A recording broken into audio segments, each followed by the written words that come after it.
Today's podcast is brought to you by Audible.com. Get a free audiobook download at audibletrial.com/bonfiresidechat. Over 100,000 titles to choose from for your iPhone, Android, Kindle, or MP3 player.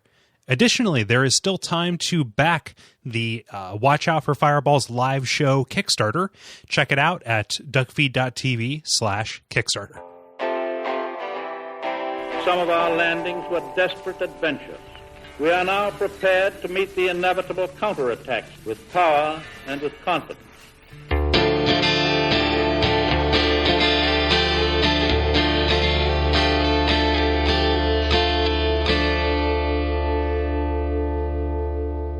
I have a favor to ask. My mother, the Witch of Izalith, was one of the primeval lords. Her power came from the soul that she found near the first flame. She focused this power to light a flame of her own. But she failed to control it. The flame of chaos engulfed Mother and my sisters and molded them into deformed creatures. I beseech you, free Mother and my sisters from the flame of chaos. I cannot do it myself. I realize what I am asking. But please, free their poor souls. Mother's ambitions were misguided, no doubt. But surely 1,000 years of atonement is enough. My name is Gary Butterfield. My name is Kole Ross. My name is Vivienne Vance. And you're listening to Bonfireside Chat, an undead favorite. And this week we are talking about the Demon Ruins and Lost Izalith. And as you heard, we are joined by Vivienne, who we are really, really, really glad to have because you have been one of our best contributors since relatively forever. Yeah, yeah, since like mid 2012. Yeah, like it's been been a long time. So this is really cool. Yeah. Yeah, thank you very much. First of all, it is an honor to be here. I like the stuff that you guys have done. I love Watch Out for Fireballs in particular. And when I was approached about this Bonfireside Chats thing, I was all for it because I am a little obsessed with Dark Souls, like a lot of the people that you've spoken to on here. Hopefully everyone we've spoken to on here. Like if we have anybody who are on the show who are just kind of like, meh, who just kind of quit after the point we talked about, that would be disappointing. Yeah. But hopefully be infectious. I love that we're assembling this like Oceans. Well, it'll actually end up being like 14. This Oceans 14, the missing sequel of like Dark Souls super fans that are part of the family. So we are really, really happy to have you here. Yeah. Awesome, thank you. Glad to be here. Cool. Absolutely. Yeah, so last time we talked about the Duke's Archives. We vanquished Ceaseless the Scaleless in search of Lord Gwyn's, the Lord Soul that Gwyn had bequeathed to him. And now we venture from the highest point in the land to the lowest point in the land, tackling the Demon Ruins and Lost Izalith, seeking out what happened to the Witch of Izalith. Yes. And that lowest point, to me, is both literal and metaphorical. Yeah. It's gonna kind of come out during this. Like, I don't disagree with the kind of hate that's spewed on this part of the game, but I still have some affection for it. Mm-hmm. Like there's some things I like about it, and it kind of speaks to the general like high batting average of Dark Souls. That even the worst part of it I still think is pretty good. And I replayed it in preparation for the show and was surprised to find I was like, oh well, this is kind of neat and this isn't as dumb as I thought. All except for like Beta Chaos, which is exactly as dumb as I thought. Even though, thematically and visually and music and all of that stuff is actually really cool. Yeah. It's just a dumb boss fight. Mm-hmm. So yeah, like at the risk of like venturing into cute pun territory, it just feels real hollow. Yeah. Yeah. It does. Well, and then there's stuff to support that, right? Like it's widely, I've read many places that this is kind of a rushed area. Development wise, right? Yeah. I haven't found too much like actual text to back that up, but it just in playing it just feels that way. Yeah, I actually pulled up in preparation for the episode the DesignWorks developer interviews, which some very smart, very skilled people who can speak Japanese, unlike myself, translated. And one of the interviews with the director, Miyazaki, he actually says, I'd have to say that my greatest regret is the Bed of Chaos. So I think maybe they're on the level with us about this. Yeah, but I don't know. Like my contention about this area, which like so many things, like my goodwill towards it extends mostly from my thematic appreciation of it or an aesthetic appreciation as opposed to mechanical. Just kind of like it feels bankrupt compared to most other most other areas in the game. Bed of Chaos aside, like we'll get to that, but I have very controversial opinions about the Bed of Chaos. Well, let's get into it then, because this will be interesting. Yeah. So you get here through Blighttown and past the and if you go towards the Fair Lady, you're going one way, but this is kind of a little side passage. Yeah. That you can go down to, and you can actually get here really early in the game.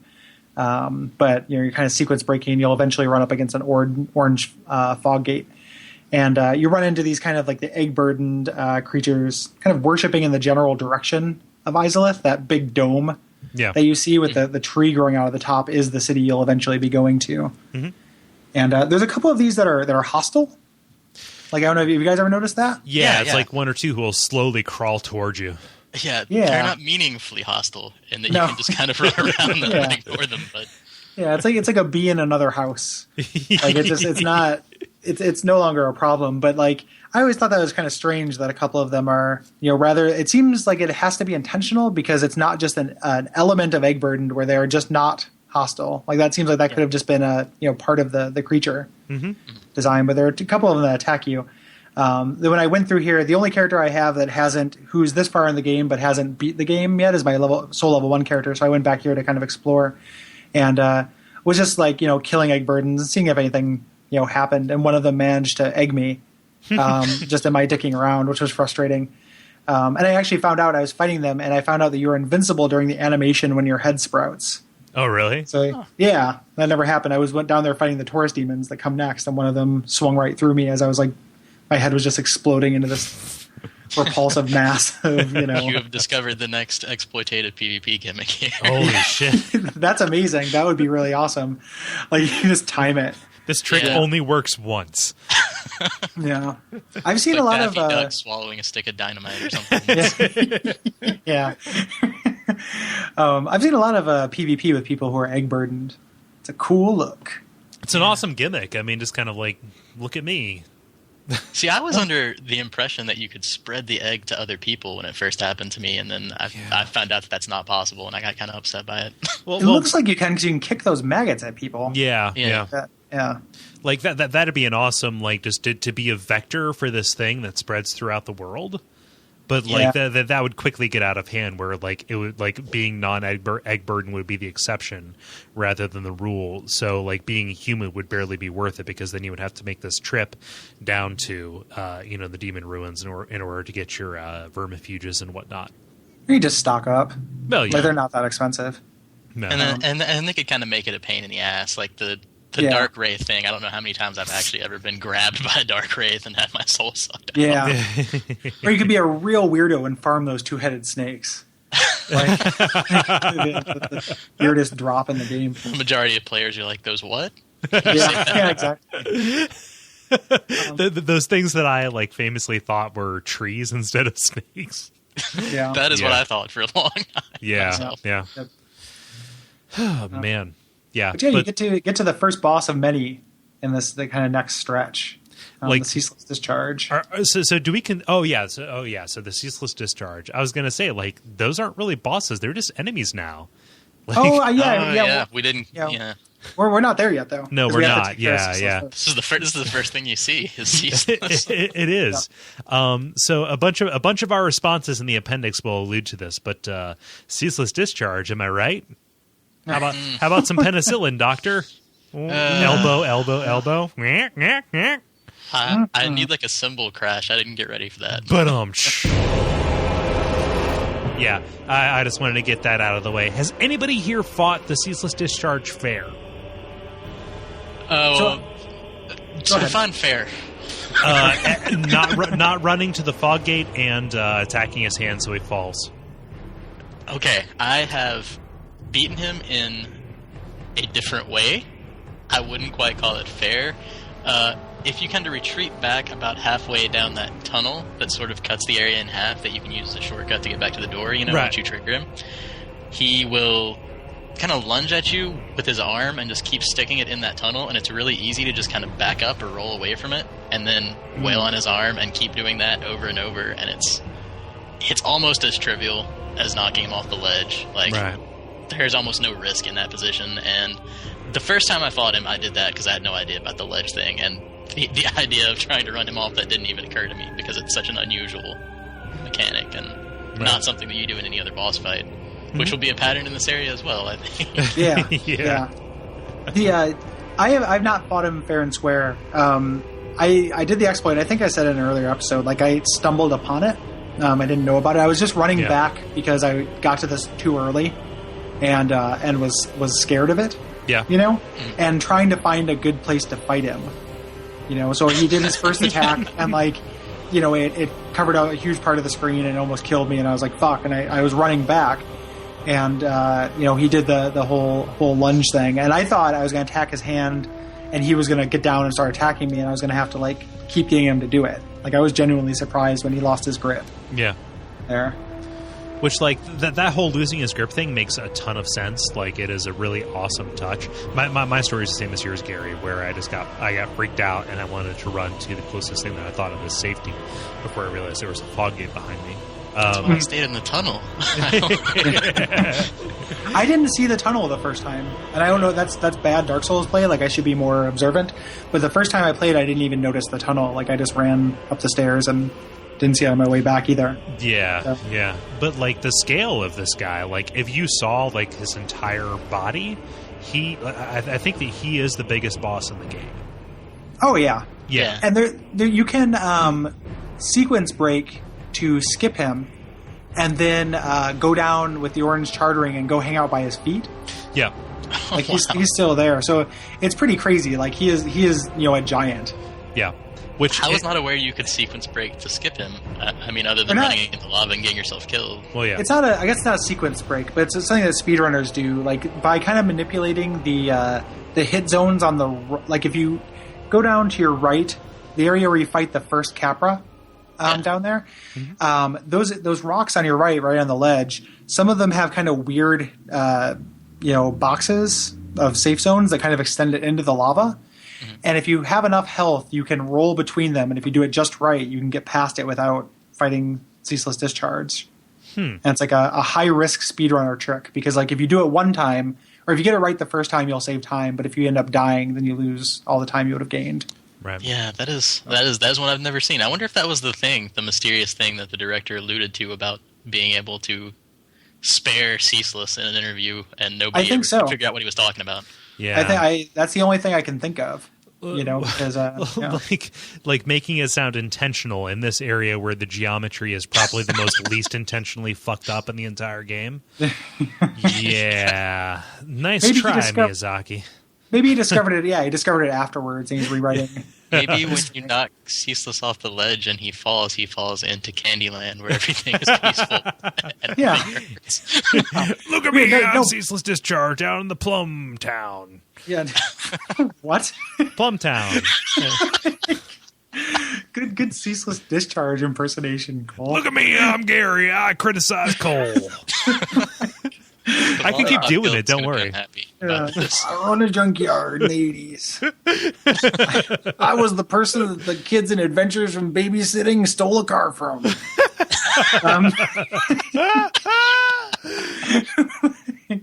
There's somebody out there that is their resume. That's just a section on their resume. Yeah.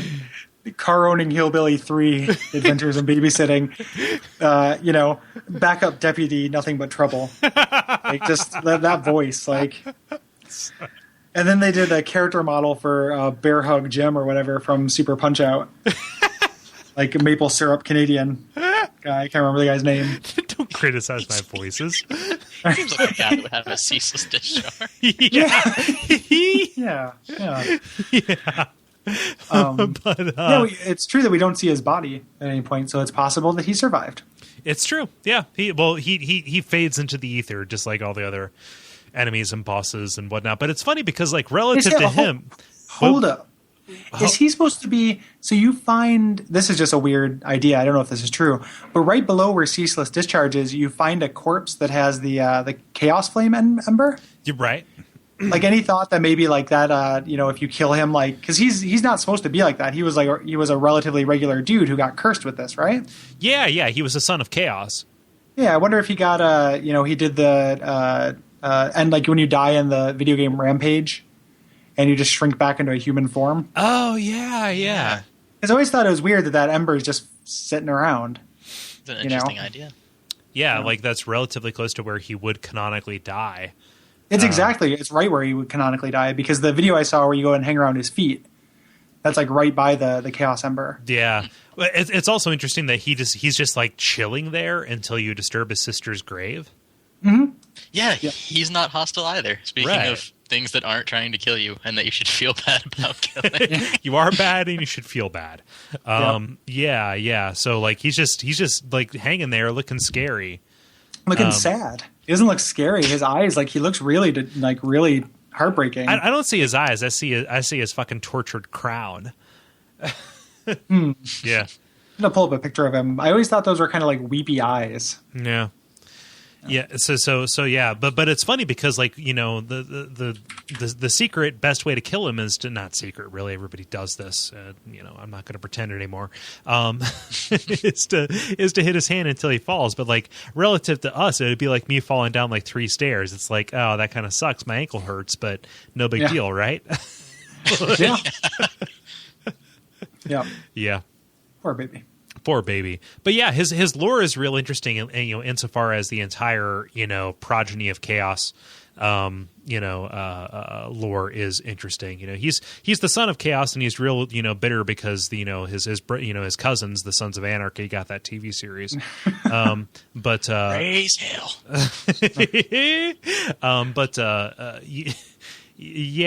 No, he's just like I get the sense that he's the source of the large part of the lava in this area. Yeah. Because he's when he a load-bearing boss who kind of makes sense. Yeah. He's like Ignis from Planescape. Oh yeah, like he's like an opening to an elemental plane, and it hurts him. It does. Like he's not okay. During this, and I'm not sure like what text I could cite to like back this up, but like once the Witch of Izalith tried to recreate the first flame and started all of the madness that warped her entire family, this kid just like got these swords that started leaking lava, and I like just the idea that his whole mutation was leaking this lava and then scarring over and then regenerating around it to become what he actually was. That is super horrifying and cool. Yeah. Well, some of that is supported by the orange charred ring. Yeah. Yeah, I just just pulled up the description of that, and I think maybe this kind of flies in the face of what we were talking about his origin, because it says, since his sores were inflamed by lava from birth. So I think maybe this thing was always a gross rock monster. Oh, huh. That's interesting, because the witches of Izalith are generally humanoid, and sometimes turn into like driders. But that's interesting. Good D&D, deep cut there. No, so we don't know roughly what the timeline was though between recreating the first flame and when this stuff happened, how slow it was. So like the witch could have he could be the youngest. Right. Oh yeah. And she reopened this, and she recreated the first flame, gave birth to this like crazy lavasaur kid, and then just progressed apace. Right. Yeah, and things just got worse. Yeah. Yeah, and I also think to some extent it could be he could have just been a human or humanoid baby who had these lava sores or whatnot. Yeah. Because I think they're kind of doing the same thing with the witches that they do with Seath and with the Dark Wraiths and the Kings in New Londo, in that there's kind of this idea of a progression towards corruption. Right. Mm-hmm. Like, over time. And that they're experimenting with this magic, and this place is getting weirder and weirder until they decide to recreate the first flame, and then things go really bad. Yeah. Yeah. Even though this is by far out of all of the kind of 4 major hubs, the one that I'm most sympathetic to, and like the saddest one. Like, these are the most altruistic. Those people. So everybody's kind of, I guess if there's a lesson there, it's like, don't fuck with this stuff, no matter what your intentions are. Koilana has an awesome quote. It's like something to the effect of, But remember one thing. Always fear the flame, lest you be devoured by it and lose yourself. I would hate to see that happen again. Yeah. which is a fantastic like summary almost of what happens going into this area, like even though that quote is from a prior area. Yeah, and she's real interesting because as you buy more of her spells, she gets more open to you about that kind of stuff until she's like just outright telling you about her family. Yeah, kill my mother because she's because all this shit's going on. So the big thing is this. So once you kill him, the lava lake kind of lowers, and you're able to get down into the ground. And like as much as this is kind of a frustrating, just kind of here's a bunch of enemies just in a row. There's very little design to this. Like as somebody who spent so much time on Capras and Taurus demons, like this was an awesome moment for me seeing this field of Taurus demons. Like I had a real good like oh shit, and it ties it together. Like this is where they come from. It is so empowering to break these things, boys. Yeah, I'm going through. This is my shieldless Two Hands of Eye run, and just like to just walk up to a Taurus demon and hit him once and have him like cower in fear because I like rattled him. It's like fuck yeah, those 6 hours that I spent when I first picked up this game. Fuck you. Oh yeah. Truth be told, that was kind of the reaction that I had as well the first time that I saw these guys and started fighting them and stuff. Is I was kind of more impressed with how capable I was at handling it and how much easier they seemed and less intimidating they seemed to me. Yeah. I mean, this is a great, because once I started, I had that reaction too once I fought them. Like I had a nice, like, oh shit, now there's 12 of them. And the way they're situated from the cliff, I thought I had to fight them at once. I didn't realize, like, oh, I can pull these guys. It's not like I'm just going to have to, like, here's a 15 Taurus demon, like, party. Which I should find a YouTube of someone fighting all of them. Like, I'm sure you can run. I'm sure it's happened. Like, I'm sure someone's done it. 15 Taurus Demon Party is my favorite Mountain Goats album. It's an EP. It's like a split EP. Don't worry. I was going to say I didn't want to go to that party, and now I'm reconsidering maybe. I mean, the Mountain Goats are playing there. Fuck, man. Yeah, wouldn't the Mountain Goats be the Capra Demon though? Yeah, kind of. 15 Capra Demon Party. This is one of the because they don't reuse bosses that often in the game or reuse things. Like this is specifically here to say like, hey, look at this. Like this used to be terrible, and now you're awesome. To a degree, which is that's valuable. As in contrary, good things to say about these areas are probably few and far between. But that's one of the things I really like. Yeah. That's a little bit compromised because they throw Capra demons at you outside of the context where they really vexed you before. Like Capra is only tough because of the arena that you fight him in, and also because he comes with those two dogs. And like they escalate it. Like first you fight one, then you fight two, then you fight three. Right. Like roughly at a time, unless you're really, really adept at pulling them. You're in a pretty confined space where you fight if you fight him on the bridge. And I don't know why you wouldn't weird ledge thing. And... Yeah. It's not in the notes, I don't think, but this is the place where you can get the second Kirk invasion. Yeah. Oh, really? Yeah, I had no idea about that, honestly. Yeah. Yeah, he invades you right in front of the Capra demons, like on that. Yep, right behind you. Ledge and bridge. Yeah. Oh, really? So he comes in behind you. Uh-huh. Yeah. Yeah. He attempts to pincer you. And it's necessary to fight him the second time to get the third time and wrap up his storyline. So I guess there's three major NPCs, not major, but three NPCs we're going to be talking about during this episode that kind of wrap up. I forget if we talked about it in the depths, but like Kirk, like have we established that he is a dark wraith by way of getting humanity to feed the fair lady? I know we talked about him. I don't know to what degree. Right. In case, that's really kind of a stinger almost after you complete all the encounters. Like that's something that you don't realize that there's no way to have like any indication of until after you've already killed him. Yeah. Right. Where's the third encounter? Because I've only ever found him in the depths. It's right in front of the bed of chaos, actually. Really? Yeah. Huh. Yep. And there's nothing I looked at is the equipment that he drops ahead of time to see if there are any hints before, and there aren't any. Right. So that is kind of like a little bit of some gotcha journalism going on. Yeah. Dark Souls. But so you fight Kirk here. It's tough because you're on a really narrow staircase, but it's not actually, it's a NPC in the game, which with only a couple exceptions are not very tough. Right. And then you get down and you can take kind of two ways. You can go through the hall of Capra demons, or you can jump down to the bonfire down there, which after the first time, that's what I did every single time. Like, I never fight this hallway of Capra demons. Always learning more. I never knew you could just jump right down. Yeah. Me either. Yeah. It's like it's really pretty easy on your health too. It's something like 5%, 5 or 10%. It's pretty easy drop. Right. And then you just have to kill the rock burrower, and then you're done. Yeah. Which those guys can be a real pain in the ass if you don't have any ranged weapons, or because they do that corrosive stuff that does all that. Will destroy your weapon. And yeah, this like one of this game's one of this area's rather weird twists is that it will just ruin your equipment. Yeah. Which it's only a minor inconvenience if you have the repair box, but still, like it will fuck up a run. It'll mess up your life. Yeah, mostly because I don't pay very much attention to that. Yeah, until it says weapon. Well, there's no need to, other than when the game deliberately breaks it, like with acid spells. Yeah. But like this, and also the Chaos Eaters, right? Yeah.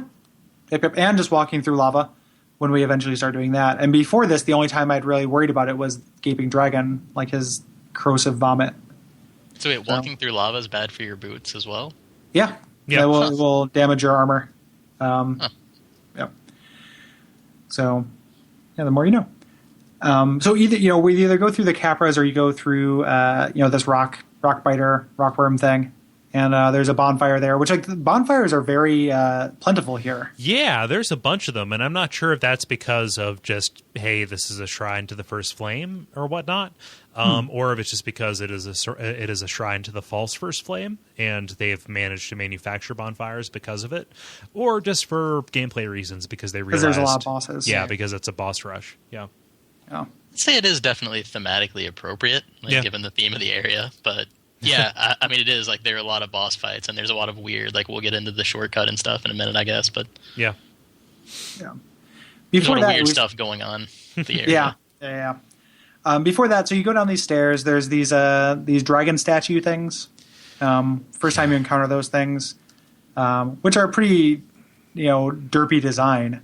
Yeah. Like, does anyone think these look cool? No, not really. No. Yeah. No. And they're not even that dangerous. The strangest thing about them is just that they have really high magic resist. If you're going through on sorcery, they're going to make your life hell. But if you're just doing physical attacks and to kind of Toro them into a into their flamethrower kind of thing, and then get around behind them, they're fine. And this area is just so content to throw 20 of them at you. Yeah, well, especially right when you get into Lost Izalith proper. Right. They're just insane, that gauntlet.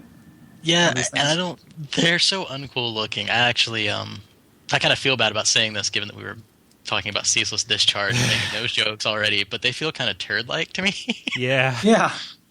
The entire area, I love the area aesthetically, and then kind of the macro view, in terms of the way it looks.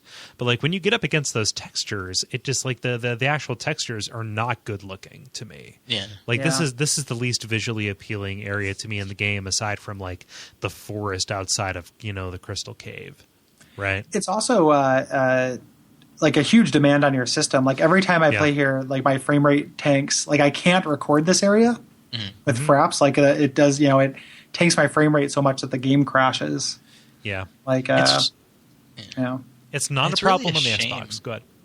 Oh, I was just going to say, it's really a shame, these visual problems and the latency problems and all that stuff, because it's a fantastic concept, aesthetically and in terms of art direction and stuff, the lava and this unusual architecture in the area and all that. It's very different and very unique, and there are people who kind of complain about the bloominess of the lava being a little bright, but I sort of like that as a contrast I love to it. all the darkness you deal with in the second half of the game. And I have to disagree.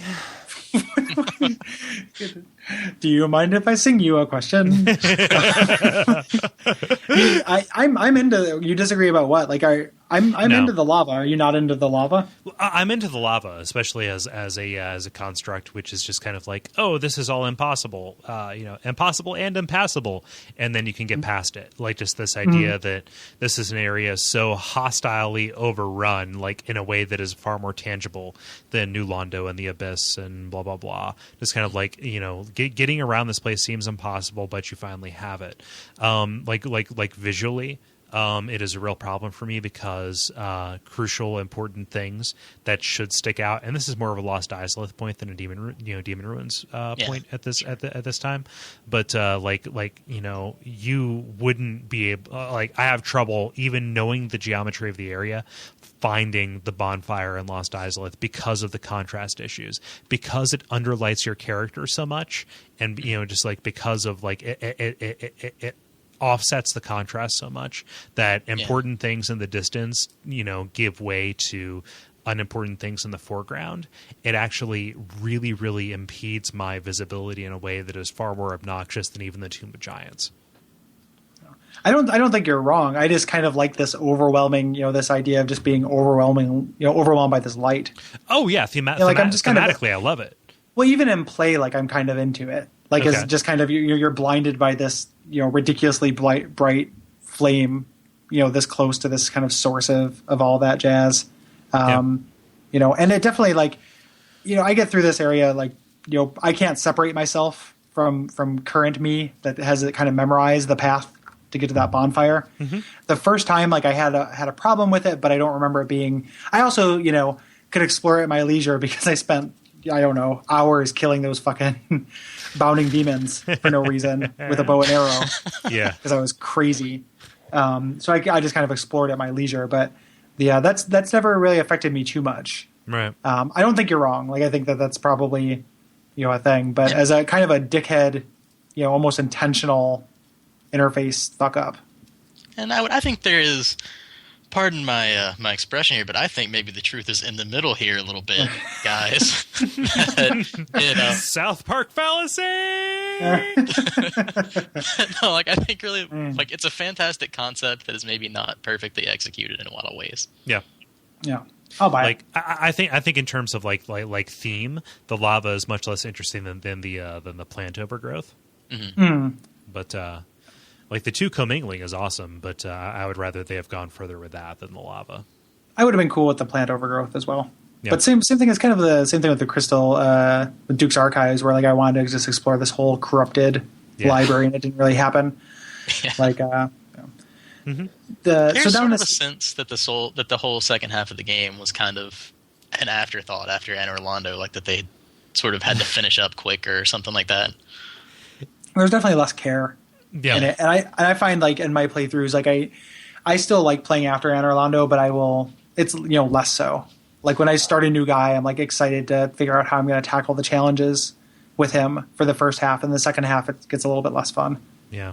It's it is much more enjoyable on a cerebral level than actually going through and pushing the sticks. Yeah. But yeah, we haven't even talked about we said they don't reuse bosses and stuff, but they straight up do. They straight up do. Before you I didn't say they never do. I said they don't often do it because we talked about in the last episode. The crystal butterflies. Yeah. But before you get to that, you can go down to your left. There's that trap area with the large flame ember. Yeah.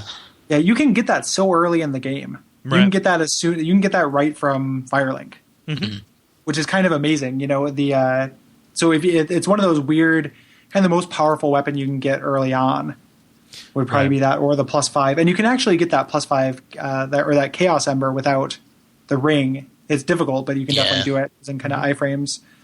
So this is a weird. I definitely ran down here really early for my soul level 1 character. Yeah, it's the key. It's the key component to that. Yeah, but then you get to the reusing the boss. So you're dictating the pace now. Look at me, I'm Gary Butterfield. Feel free to dictate the pace, Cole. That's fine. Don't worry. I'm just being funny. Not really, but kind of. But no, you get to the Demon Fire Sage, which is the Asylum Demon under any other name. Yeah, with a kind of a harder arena. With no cover but impediments to your moving around. Yeah. So this is the first time that the plants really bugged me. So when I said that this area had fucked up geo, that's what I mean. Just kind of hey, here's this area that looks like you can kind of walk over it, but nope, it's an invisible wall. Fuck you, you can't dodge that. You're dead. Try again. You don't get the steak knives. Yeah, and sometimes you walk into a branch and it just breaks. Right. And sometimes it doesn't. And there's really no, it's not clear what the exact breaking point is. Right. For those. Yeah, so like there's not a whole lot different about him. He's a little bit to me, he's a little bit easier than the stray demon, just because. Yeah, I agree, and I'm not sure. It might be a numerical thing. He might actually have less health or deal less damage. Yeah, his butt bounce attack doesn't do the area of effect, which is nice. His area of effect has a really really long lead up, which you can actually you have a fair amount of time to get away. He does that diving overhead smash is a new thing for him though, and that you have to dodge that so late. Yeah. Like that's when I die to this guy, that's what happens is me remembering how late I have to dodge that. Yeah. And he doesn't do fire damage. He does magic damage. Yeah, just like the stray demon, he does magic damage. So it actually behooves you to just put on the gold hemmed set and then just double hand whatever you have and dodge what you can. I think it's more problematic that he doesn't do fire damage because his name is the Demon Fire Sage. Yeah. It says that. Yeah. Like cosmetically he does fire damage. Yeah. That was my big problem with the stray demon, honestly, which is like I've got the fucking Black Knight set on. What's the problem? Well, no, actually, here's the thing. It's like it feels like a huge oversight. In a game where everything feels intentional. I'm not sure why their special attacks don't do fire. There's no reason to do magic damage, thematically or mechanically. Right. Yeah. He's a magician. Like when you kill him, you get the Izalith catalyst. Right. Like the demon catalyst. This is the point in the game also where you're collecting all these catalysts that you'll never use. Yeah, right. These weird stepchild catalysts. Yeah. They're good, for a couple. Just like a couple very specific intelligence scores. It's one of the melee ones, isn't it? Where it has like a strength requirement and it has a pretty good physical attack like baked into it or something. I've never used it. I don't know. Neither have I. Like, fair enough. I just know that it's like it doesn't scale well with magic. Like I guess it might be a little bit like the Tin Banishment, right? The melee stab. And there's one from the DLC that's like that. Is like if you use Manus' soul to make a catalyst. I think that catalyst has a similar kind of like you can use. Yeah, that has a really good melee attack, but I mean really good in relative terms. But then you're not getting pursuers. Yeah. Yeah. Which, I mean, you only want that if you're doing PvP. I think the melee catalysts in general are kind of a mistake. Kind of an item that you're never really gonna like. I could never find an excuse to use them because if I was playing a sorcerer character, then you have the magic weapon spells and you can buff a real weapon and do more damage than you would do smacking somebody with one of the 10 catalysts or something. And they have lousy movesets. Yeah. Like agreed.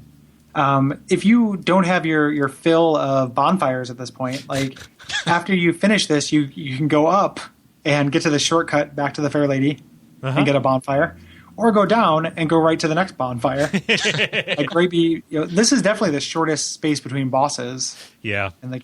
This this got all of the bonfires that New Londo didn't. Yeah.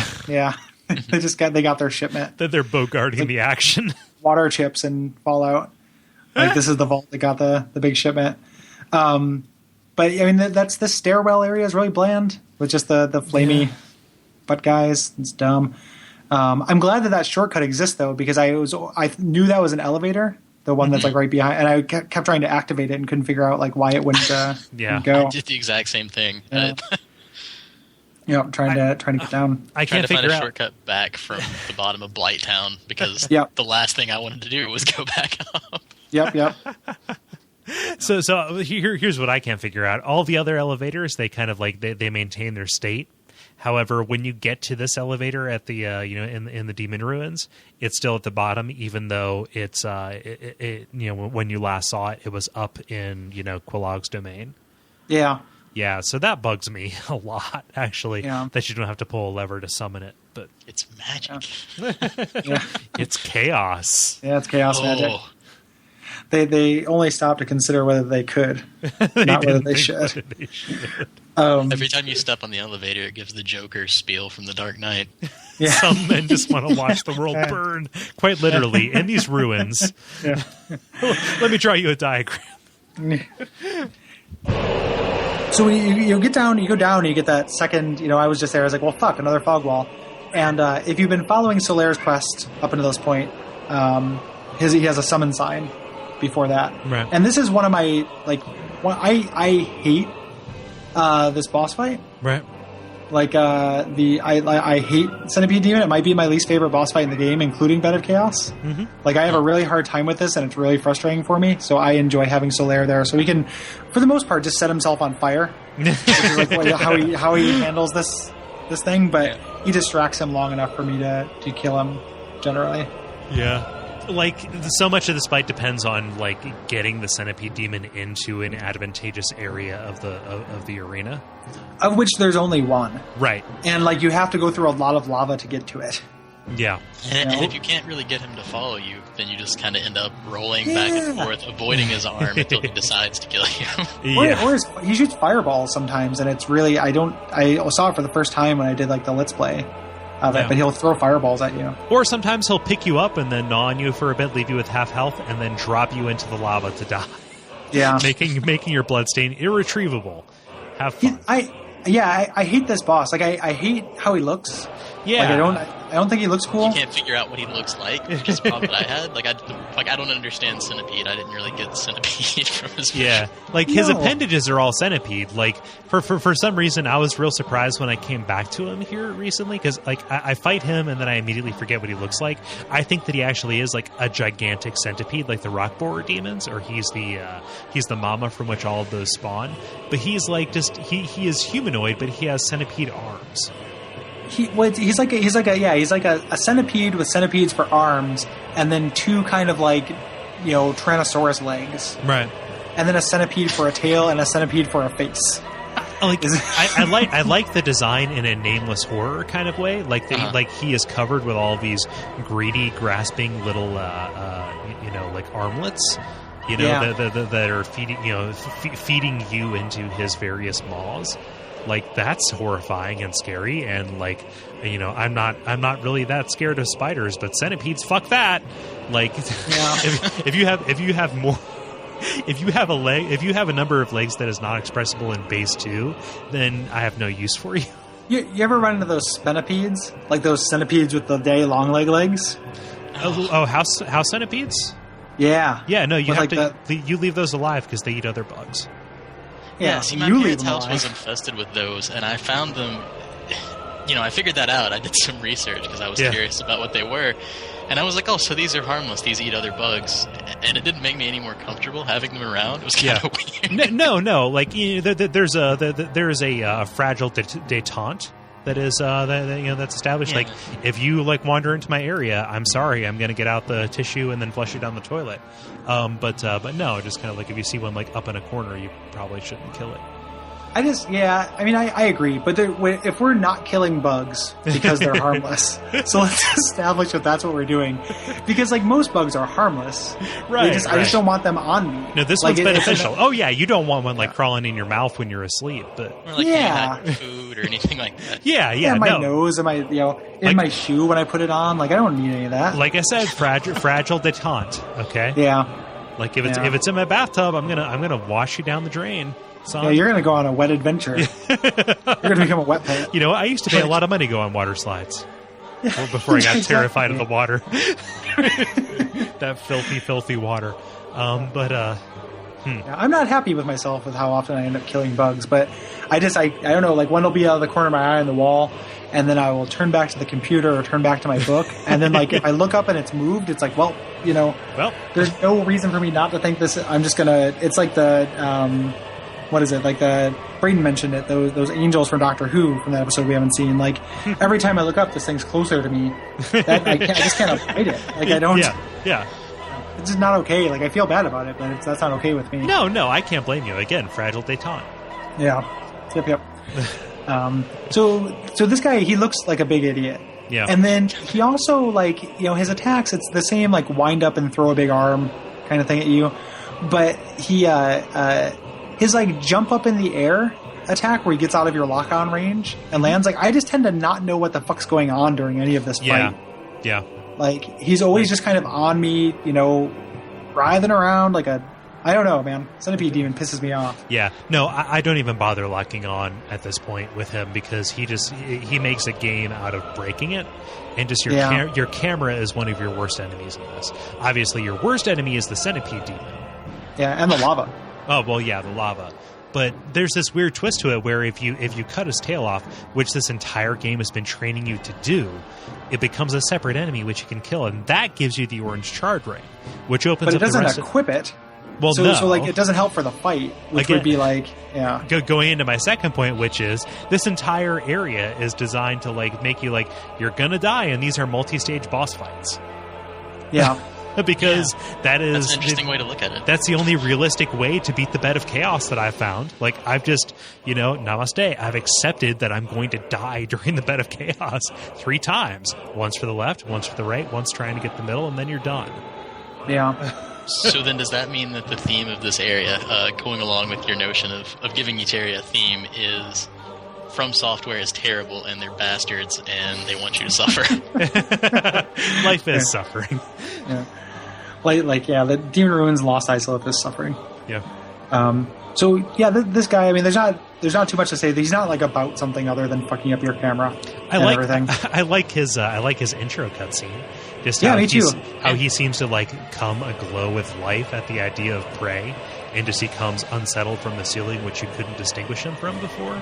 You could see him before that. Like, have you done that where you can see him dormant? Yeah. He's real close to you too. Like, you can go if you know to look that, for him. Yeah, that platform there. That's like real cool. And he's just kind of like, can't get to you then, so he doesn't come to life. But you can't kill him in advance like you can do Manus. Right. Yeah.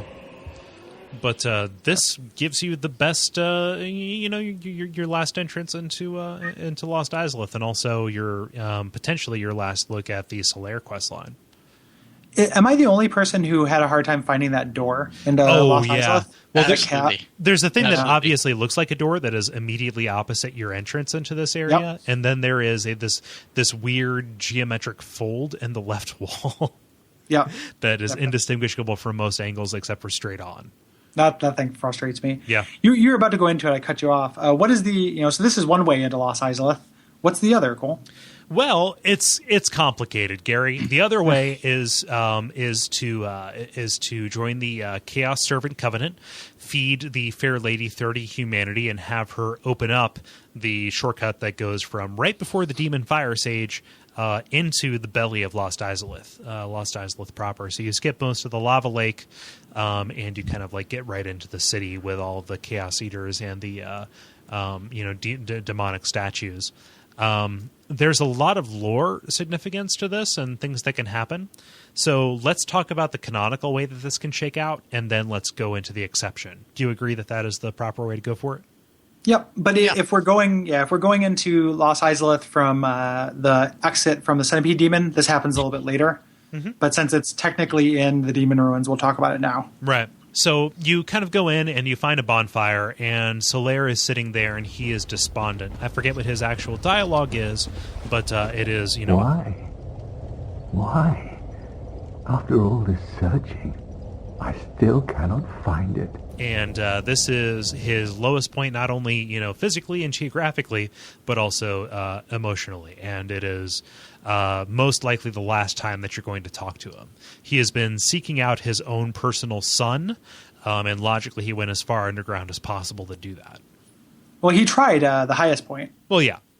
So he went underground because there's a part when in Anor Londo you can talk to him and he says, where else could it be? Is it in the realm of the dead? Is it in Lost Izalith? Like he mentioned some other places he could check. Right. Because he really thought he was really banking on Anor Londo. Right. Which makes sense. The city of the sun. Yeah, but then that sun is fake. Right. That is that illusion. Hurts kind of people all over. Which to me implies that Solaire figured that out. Yeah, figured out Gwendolyn's secret and. Yep. Me too. Like he did not find that he saw through it or otherwise figured it out. Right. And decides to go exploring and ends up here. And or already knew it because he's Gwen's son. That's what we're all dancing around. Yeah, but that is.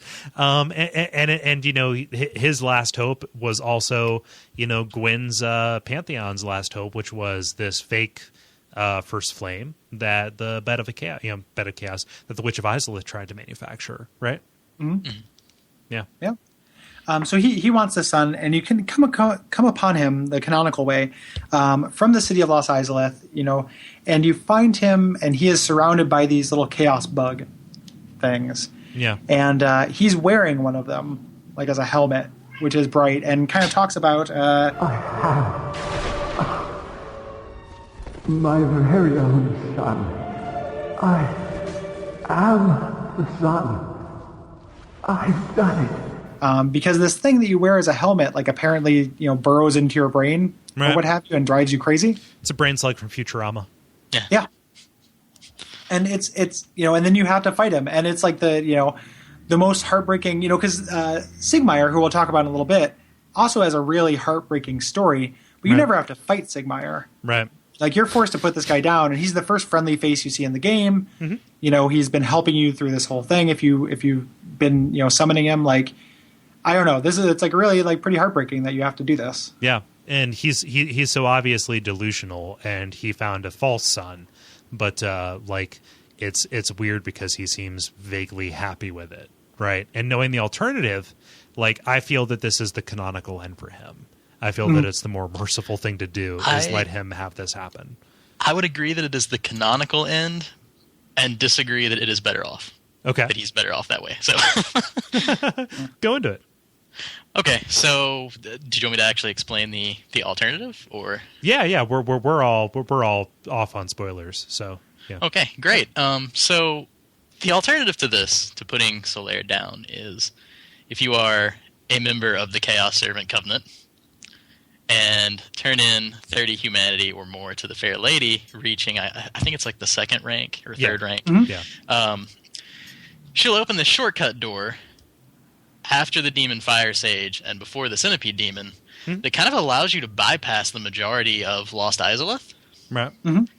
And go straight into the other side of this hallway, which normally requires you to take a very long trip around. And if you kill these bugs before Solaire does, so before he discovers this facehugger sun helmet thing, then he never goes hollow. He never gets possessed by the bug, and you can actually summon him before the last boss fight. Mm-hmm. Right. Against Gwyn himself in the kiln. Yep, his papa. Who we think, and we'll talk about the why we think that as well. Right. But why does that resonate with you more? Well, it partly resonates with me just because I think that's what Solaire really wanted. Like, to an extent, I think that the ending where he links the fire, which the developers, I don't know where this was confirmed, but it's come up in the Something Awful thread and some other places I've seen repeatedly, that the developers confirmed that if you summon Solaire to the final battle, then he goes on to defeat Gwyn in his own world and links the flame.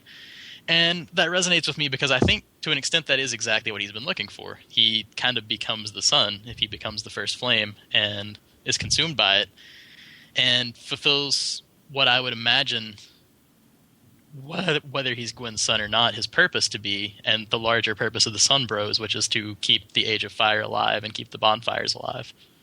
Mm-hmm. Yeah. So like the reason that I feel better about killing him myself is that no matter what his greater purpose is, it's possible for it to be wrong. Right. It's just kind of like him right now. It is unjustified depression that he cannot that he cannot find his personal son. Mm-hmm. And it's like just like it's an act of mercy, which is I know better than you. Because you don't realize this until you've been through it once or twice. That just kind of like, okay, it's either I kill you by my own hand or you suffer for aeons and aeons, burning alive, completely aware until you lose all sense of self and attack everybody who comes after you. It's in an interesting position, too, because it kind of... Solaire is the only other character, if you do this, who basically succeeds at the same task that you do. Like, he's essentially the Chosen. Right. At that point. Yeah. Mm-hmm. And when I say that I like it more, like it's more with the information available to you at the time you make the choice. Mm-hmm. Like the idea of him kind of being fooled by this kind of creature of chaos and everything. just kind of wraps up well for me. Whereas the steps you have to take in order to save him don't tie in thematically. Like, why is it, through the Chaos Covenant that happens? Like, all of that stuff, that just kind of feels a little bit hinky and gamey to me.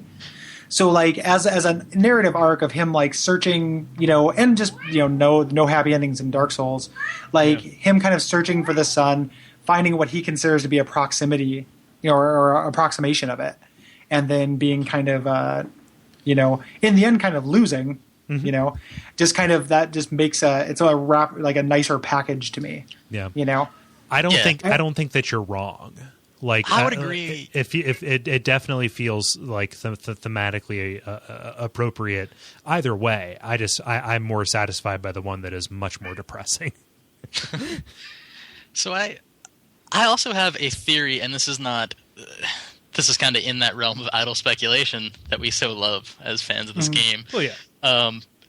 As to kind of the way in which this stuff relates, and it's sort of vague, but sort of a connection between the Chaos Servants and like why this works this way, and maybe some angle from which the developer intended for us to discover this option, which is the only way to really figure out what the deal with the Chaos Servants and the Fair Lady is to have the old Witch's Ring, which I don't know I don't know if that's come up on the show at all. You have to trade with Snuggly to get it if you're or take it from the beginning. Yeah, right. Which I can't imagine very many people did, because it doesn't tell you what it does at the beginning. Whereas a lot of other items are like, here's 10 bombs, or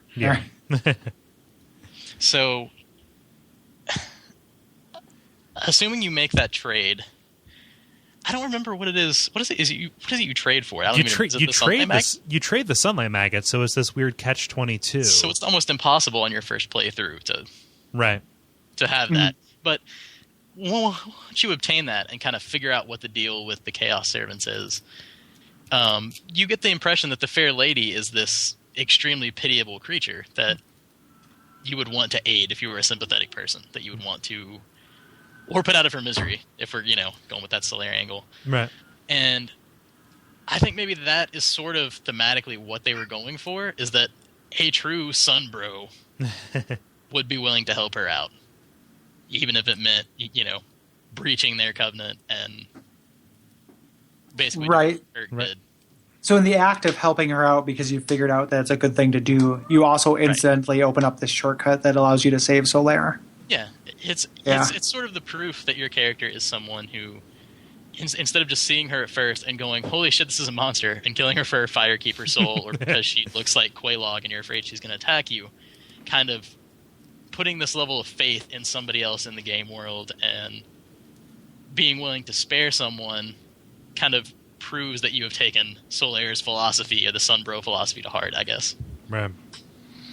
And that's the best I've got for trying to bridge the gap between these two bizarre things. That's probably the best I've heard, but it's also like, it's one of those things where I just wish there needs to be a little bit more connecting to the dots for me. It's such a weird thing. Like, at no point, the fact that you have to break the Sunbro covenant to do it is weird with that explanation. The fact that, like, there's nothing to indicate that a shortcut opens, when you get that, and there's no, once you even go through that shortcut, like, at that point, it is like a second time through the game kind of thing. Yeah, it really is. Like the Dark Ray thing, it's very much something that the majority of people are not even going to have any clue exists the first time in the game. Yeah. So which is the true thing? The one that everybody sees, or the one that if you work, you can circumvent it? Well, time is timey-wimey in Lordran. Like, they're all true. No, so, I guess, like, if we're trying to establish, canonical, I didn't mean to be, It was probably a bad choice of words. Like, there isn't really, like, a canon. There's, like, the more typical. Right. And it ends up being, like, when I didn't even think it's interesting because even though I agree with you, Kole, that, like, I like, having Solaire die there, I didn't even think of it as something like I'm sparing him from becoming the flame. Mm-hmm. I was just thinking of it as, like, it made sense for his story arc. Right. So, like, there's kind of just different takes you can have on it. I consider it an act of mercy because he's clearly suffering in the moment. It's not because I wanted to prevent him from his ultimate fate. It's almost like a No Country for Old Men kind of thing, where you spend the entire game thinking like this is all mounting to a head, and then he, for all intents and purposes, dies off screen. Yeah, you know, that to me is part of why the bug ending where you kill Solaire here is kind of unsatisfying to me. Is I feel like that's like I understand that people dying unceremoniously and kind of succumbing to their little obsessions is a major point of the game, but it feels very anticlimactic to me as compared to taking him into the fight with Gwyn. Right. It feels it's unsatisfying from like a readerly and writerly perspective. Right. Yeah, I don't know, man. I think that the fight with Gwyn also, for me to think that the fight with Gwyn made more of a sense, like I would need something in game to indicate that he does light the flame, or like some dialogue at the end, or just something other than him kind of being purely mechanical. You know, at that point, like when you save him, he's still depressed as shit. Right. Like it doesn't, he's not. There's nothing in game that indicates an uptick for him. So it's like I understand. Like we spend a lot of time with stuff that's off game anyway. So I'm not just saying that things in like we're taking information from out of game all the time, but I think that's what ends up making the difference for me. Where do you? I forget. Where do you see him if you kill the bugs? Is it outside of the area? It's either outside or back where right in front of the centipede demon. I think he ends up being right about in the same place that he normally is when he goes insane, and he's just chilling there still. Yeah, yeah. Okay. His dialogue is a little different, and he never finds the maggot, so he never becomes hostile. Right. He's a sad man. He just stands there moping forever. That's the decision that I made. He's a tearsmith. Yeah. Sadman Tearsmith. Sadman Tearsmith. Yeah. But yeah, and the game is designed like if you end up taking the more typical way and end up killing him, the game wants you to feel bad about it. Like when you read his item descriptions, it's like this guy was such a great warrior. You think that maybe his equipment is magical, but really that was just his skill and perseverance and stuff. Yeah. Let's talk about why we think he's Gwyn's son. Oh yeah. Yeah. Well, first of all, there's a lot of weird stuff going on with Gwyn's firstborn son in that there's all this evidence in the game that this character is a person who exists who should be somewhere and just isn't. Like you find the ring of the son's firstborn, which is like his ring inside Gwyn's tomb, and there are statues of Guinevere and Gwendolyn and not one of him, and there's actually an empty pedestal where a statue would be somewhere in Anne Orlando, if I recall correctly. Yeah. Yep. And there's something... Or go ahead. In the Sunlight Shrine, there is an image of a woman holding an infant child who is raising aloft the Sunlight Straightsword. Yeah. That's probably the best piece of evidence that I've seen, or the strongest piece. Yeah. And there's something, I can't remember exactly which item description talks about it. It's probably the ring, the son's firstborn. Yeah. It talks about... Lord Gwyn's firstborn, who inherited the sunlight, once wore this ancient ring. Lord Gwyn's firstborn was a god of war, but his foolishness led to a loss of the annals and rescinding of his deific status. Today, even his name is unknown. Yeah. Which sets up, like, reading that, you're like, oh, so this is a thing that's going to be in the game. Like, this is a character I'm going to run into somewhere. It's got to be one of these weird people I've met. Yeah. And it's not going to be the Crestfallen Warrior. It's Laurentius. No. Yeah. All right. That sounds good then. I'm gonna go all over in the Blight Town, I might. Oh my god! I had problems with me tenses. I did. Yeah. So I mean, I'm pretty sure that screams Solaire to me. Yeah. The competing theory that I've read is that it was originally intended to be Oscar of Astoria. Because of something in the art books that showed him playing a bigger role in getting you into areas in Anne Orlando. Right. Like, there's all this concept art of him like moving aside secret passages in Anne Orlando for you. Yeah. And not Oscar. I'm sorry, Andre. Did I say Oscar? Oh, yeah. That's actually who I was going to suggest. Yeah, I meant Andre, not Oscar. Yeah. And he's also... The other thing about Andre is that you kind of covered this earlier talking about Andre on a couple other episodes, but he's very unusual. Like, he looks unusual. He has an unusual model. He's larger than a human being should be in the world of Dark Souls. And it sort of gives the impression that there's a story that we're not getting with Andre. Right. Yeah. Which, I mean, there was, and it was cut out, probably. Yeah. So, right. The weird thing about Oscar is that, like, in lieu of what his storyline would have been, which is your kind of constant companion / rival / person that you keep seeing over and over again, like Solaire became that in this, where he was continuing a pace with you in a way that like Sigmire didn't. Yeah. And they kind of, it's almost like Solaire sort of replaced what they were going to do with Oscar, but not really. Yeah, like, there's very little actual like dialogue or anything to support the second half of his quest, and there's absolutely no dialogue in the Killing of the First Flame with him or anything. Right. Yeah. It's like they kind of took some ideas from it and kind of cobbled together what it would be and left just enough spaces for us to put in things and connective tissue. Again, like Jurassic Park, where we don't have all of the DNA and we can use frog DNA we find in order to complete the things. Yeah. So yeah, I mean, all of the secrets are in frog fractions, Gary. Yeah, exactly. When they finally get the final version of that game, it'll tell us who Solaire is, and all you have to do is swim down. I don't know why. Yeah. Well, that is the thing. But they talk about it's like an early version. Like on the site, it says like this is not a complete version. Yeah. So I got the impression they were going to add more to it or change it or polish it. Not that I necessarily think they need to, but you can make more pornography in the full version. Yeah. They've extended that mini game. For the Watch Out for Fireballs Kickstarter, I really hope somebody makes us play that. I hope so too. I think Braden was threatening to. Make us. I will gladly accept an excuse to play Frog Fractions again. Yeah, man. Frog Fractions. So let's go. So that's Solaire. If anybody who's listening has any theories that are wildly different than our own, please let us know, and we'll read them during the next episode. Until then, though, let's now imagine we had gone through the exit of the Centipede Demon's lair. As we said at the beginning, this episode is brought to you by Audible.com. And for you, our dear listeners, Audible is offering a free audiobook download with a free 30-day trial to give you the opportunity to check out their service. To download your free audiobook, today go to audibletrial.com/bonfiresidechat. Again, that's audibletrial.com/bonfiresidechat for your free audiobook. Oh, and also check out Duckfeed.tv/Kickstarter to back our project to do a live show at the Portland Retro Gaming Expo.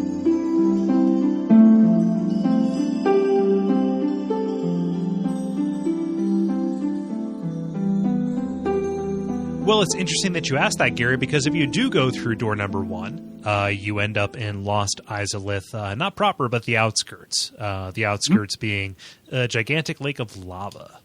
That's the bad part of town. It's the other side of the tracks. In a whole game full of bad parts of town. Yeah.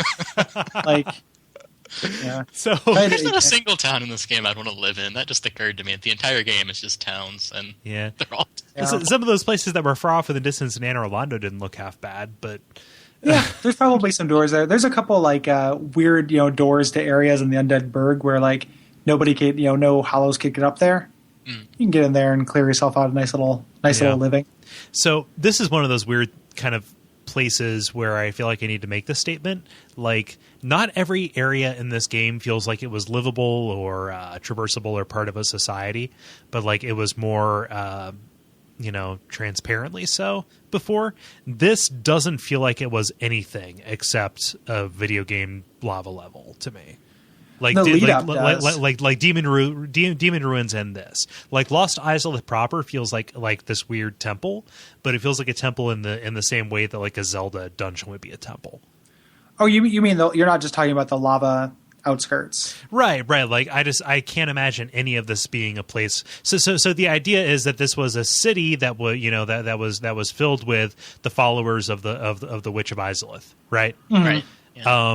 And I don't see any of this being a place that anybody could have possibly lived before, even with the structures that are sticking out, sticking out from it, right? Like I was gonna say, to an extent, it's hard to tell because it's all covered in lava. Well, yeah. And I imagine that does something to the property values, but but even the demon ruins, right? Demon ruins of what? Yes, they are ruins, but serving what purpose? Like for most other places in the game, except for Sens, you could tell what what the purpose of this place was. Whereas this doesn't feel like it had a purpose at all. I mostly agree with you. I think that once you get to Izalith proper, I will buy that is a at one point, like it kind of looks to me like a Mayan architecture Yep. kind of thing. Like it looks like, ziggurats that I have seen. And you don't get to see. Yes, exactly. In my In my travails. Yeah, go to ziggurat.tumblr.butterfield.com and check out my ziggurat tour. .au/biz. There is a /double click. in that that DesignWorks book that I was talking about, that translation, when they address the area, Miyazaki kind of talks about how they wanted to give it what he describes as an Oriental feel. Mm-hmm. And there's a picture. I'm not sure if that picture was in the DesignWorks book or the people who translated added this picture, but it's a photograph of Angkor Wat. And it is almost like it looks like part of Lost Izalith, like in the same sense that there are, specific architectural references for Inner Londo and stuff. It feels like somebody looked at that photograph, even to the extent that plants have overgrown it. I'll put that up and you guys can put that in the show notes or something. Yeah. I'm surprised I didn't catch that, actually, the Angkor Wat reference. That's the part that I get. The part that I agree with you about, Kole, is that there's nothing other than just kind of walls. Like, the part that seems video game level to me is that all of these structures are empty. There's no place, like, where do you sit down here? Like, where do you, like, do anything other than to stand in a room? That's the part that I think, because when you're exploring, like, the Undead Burg, like, these houses are full of stuff.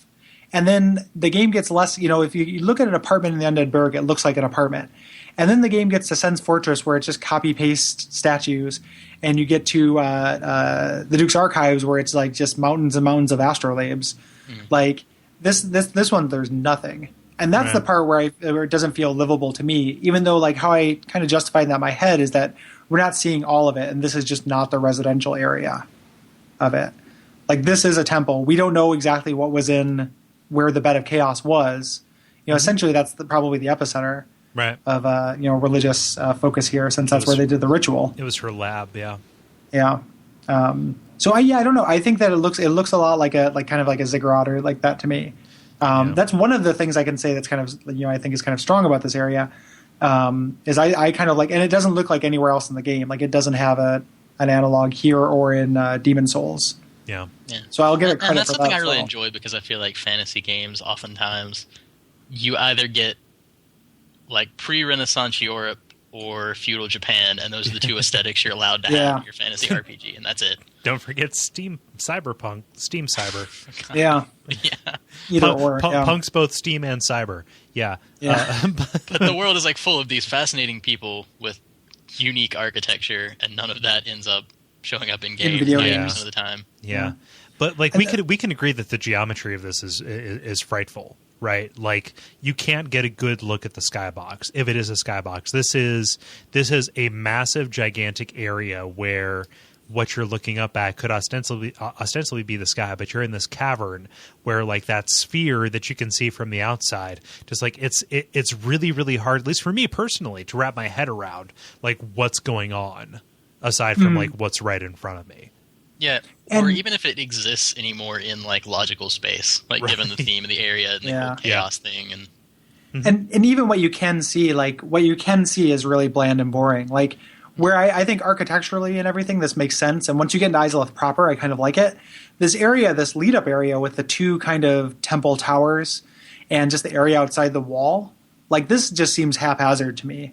Like, this is the part where the architecture seems poorly plotted and just not very intentional. Like, I wonder what's under the lava, but it couldn't be anything other than like roads, because you can, you're not waist deep or anything like that. So there's not more depth to it. It's just kind of two random temples that are just empty rooms that are spaced kind of randomly apart. And then you run into this area with these bounding demons, which are not like, you don't really fight them. They're not fun to fight. They are like disembodied, rears. Like they're not very cool. Like, I did not like this area from any real standpoint. I always wondered if they were even intentionally designed that way, or if they were like, we're out of time, we just need to put the undead dragon's ass. I will let my bumper sticker speak for me. Demon butts drive me nuts. Tell me that's really your bumper sticker. Like, give me a Sharpie in 5 minutes and it can be.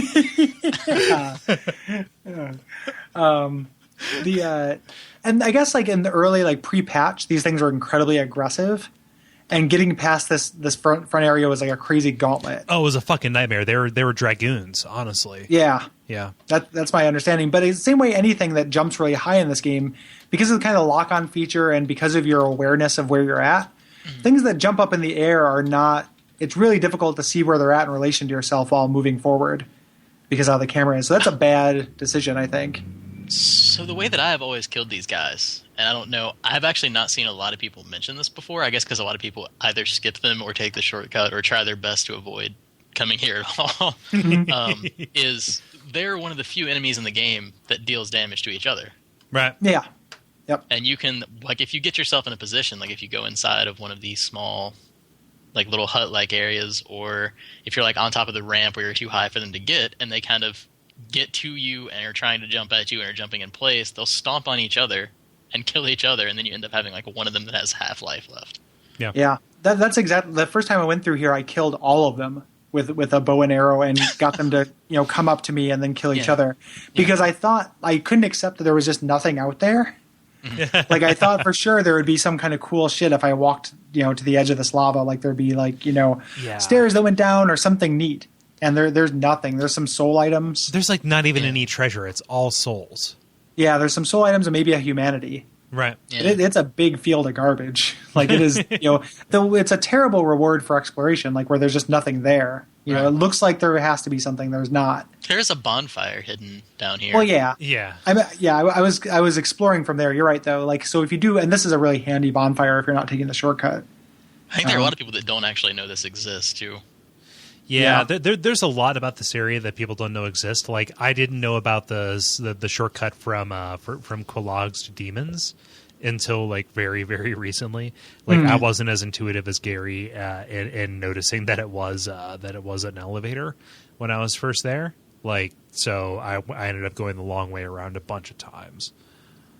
Yeah, and that's going to be not going to engender any affection. Right. on your behalf. And once you go ahead. It just like I've spent, of all of the ending areas, I've spent the least amount of time in here. Yeah, I've got it down to a real like science getting through this area. Yeah. Like the first, like because you have to, because you're going to die on the boss like almost guaranteed several times. Right. So this area is designed to make you memorize the quickest way to get through it, and enjoy it the least. Yeah. I only really explored it the first time I was there, and then for recording for this time.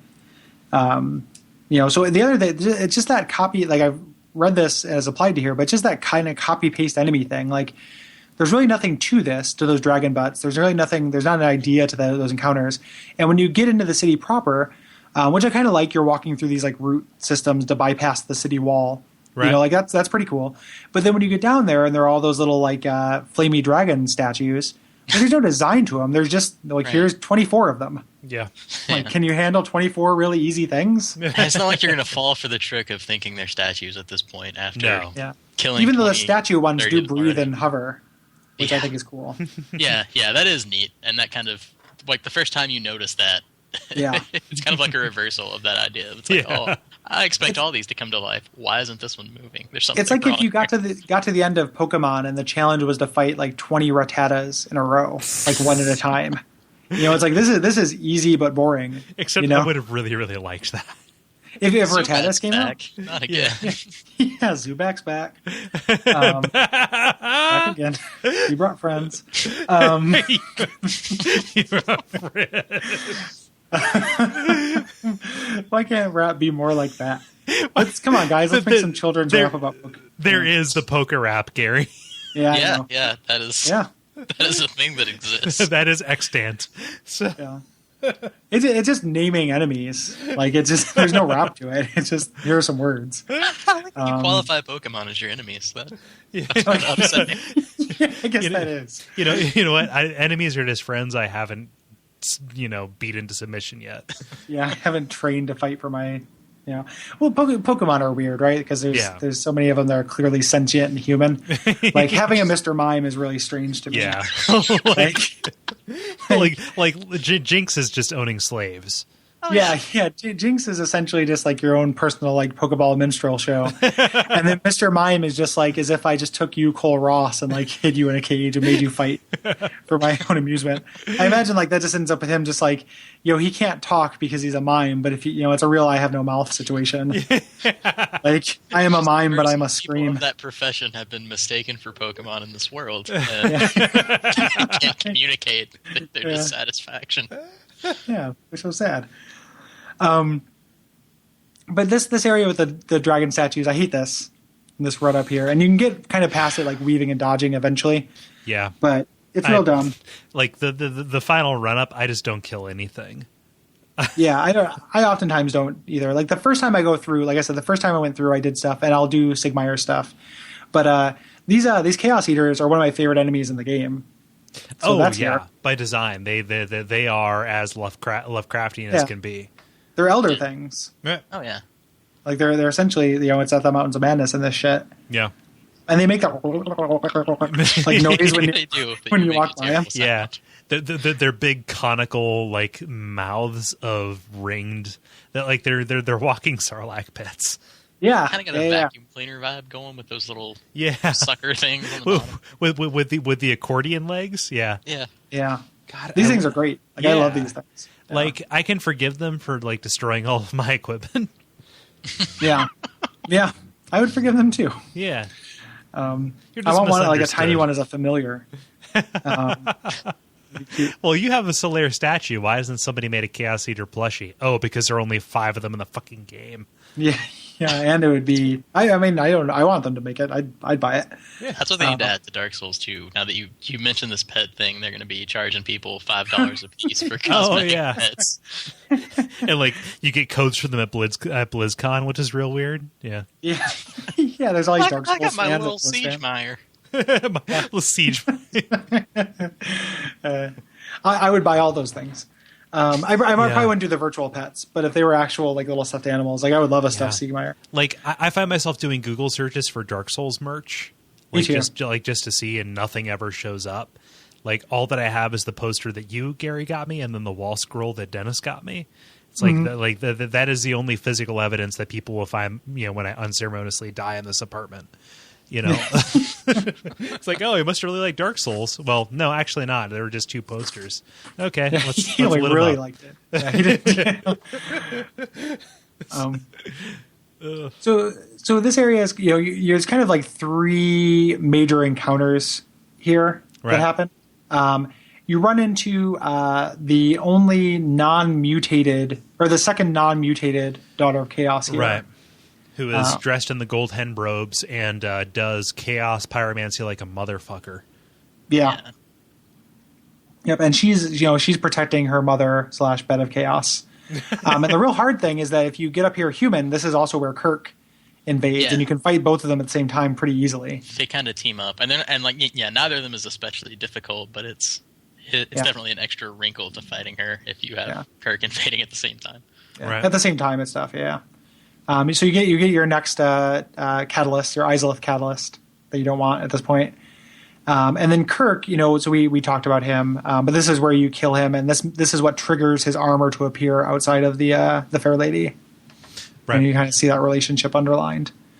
You can also head off to your right and do that Solaire encounter, which is guarded by the toughest Titanite demon in the game. Yeah. Like in the most difficult arena and with that the most... That is the worst normal enemy in the game. In my esteemed opinion, that guy is. Yeah.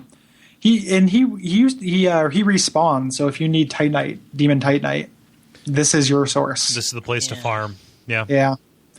And he's a real pain in the ass.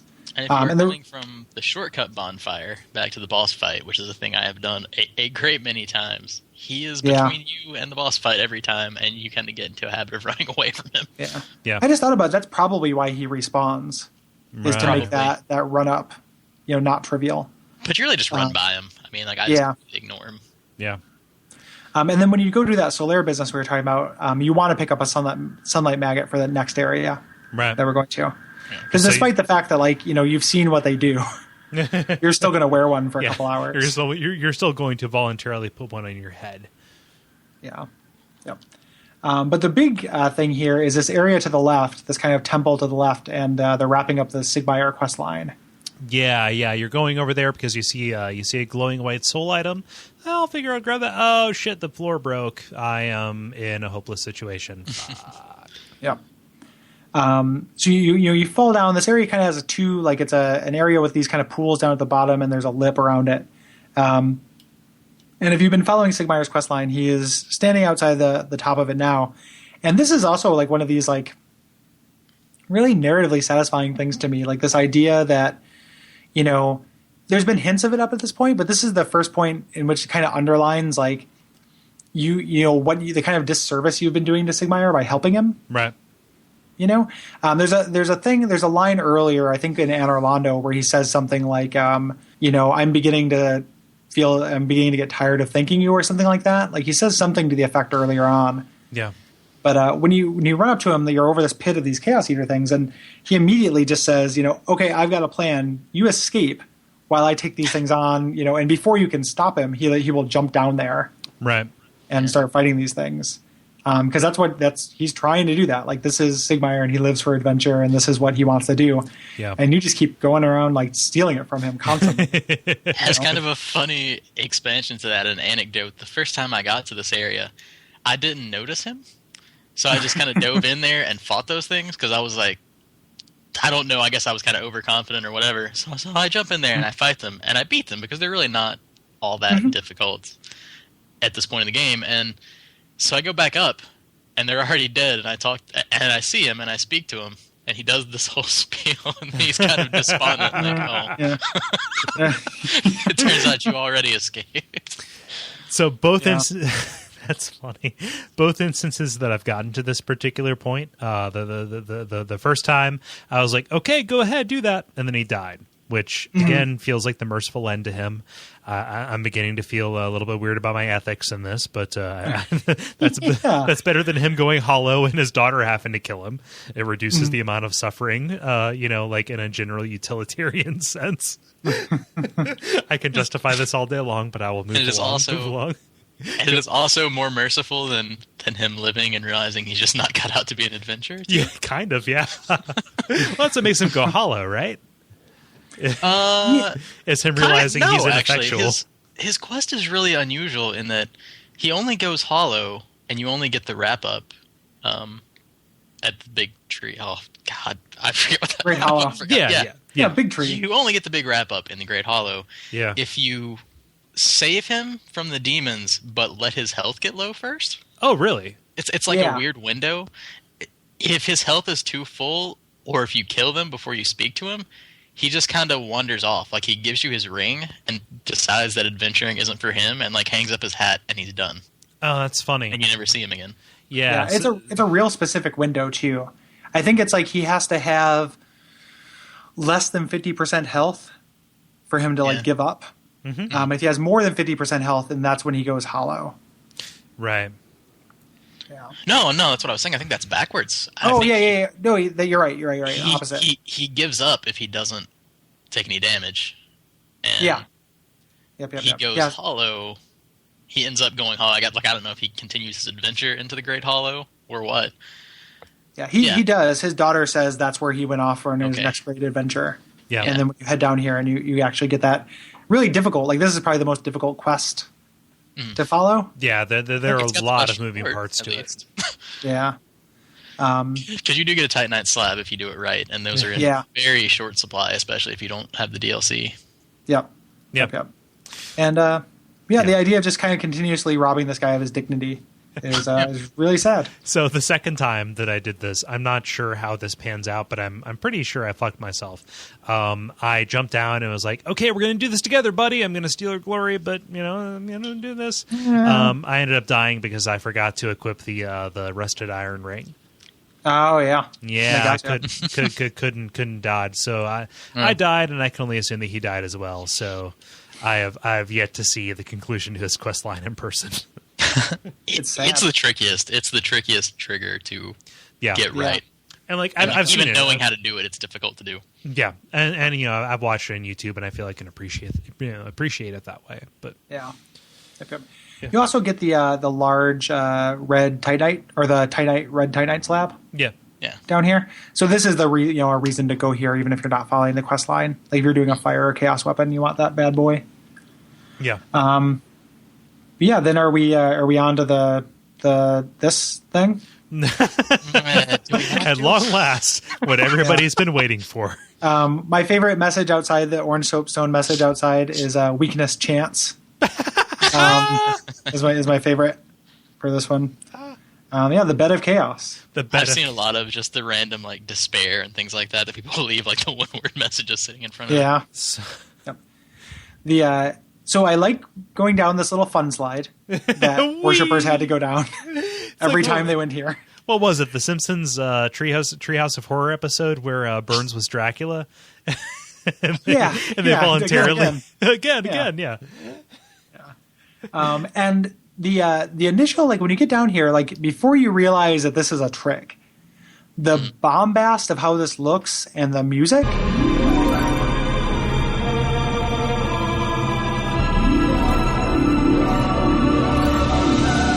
Like works for me in a big bad way. I fucking love it, man. Yeah, those first notes of this, like all the kind of like zithers and stuff that are going on during this, like like auto harp kind of stuff that like plays during this, like it just sounds awesome. Mm-hmm. Like, and I've heard the first like couple seconds of this so many times that it hasn't worn out its welcome as a testament in and of itself. Yeah, it's one of the winners on the soundtrack for sure. Yeah. The song should be evoking like PTSD, and it's not. So. Yeah. Charlie is the trees, man. Hush. High five, bro. Yeah. But I love this fight. I love this thematically. I love the idea of somebody whose hubris brought them to be this conduit for an elemental force that's so beyond them, right? Yep. Just like how mutated and how just fucked up this person has become. Just like, oh man, that tickles a deep down part of me. Mm-hmm. And her daughters too. Well, two other like things, which is just kind of an interesting, nice little bit of like I wouldn't have figured that out on my own if I didn't do the math and have it add up. Correctly. Right. But just like this as the epicenter. Yeah. Yeah. Yep. Yeah. Very cool. And that whole name, Bed of Chaos, it is evocative of what it is, which is that like this is kind of, a lot of the game is very concerned with darkness and death, and we were kind of talking about that concept of how this area shows you light instead and kind of blinds you with heat and light.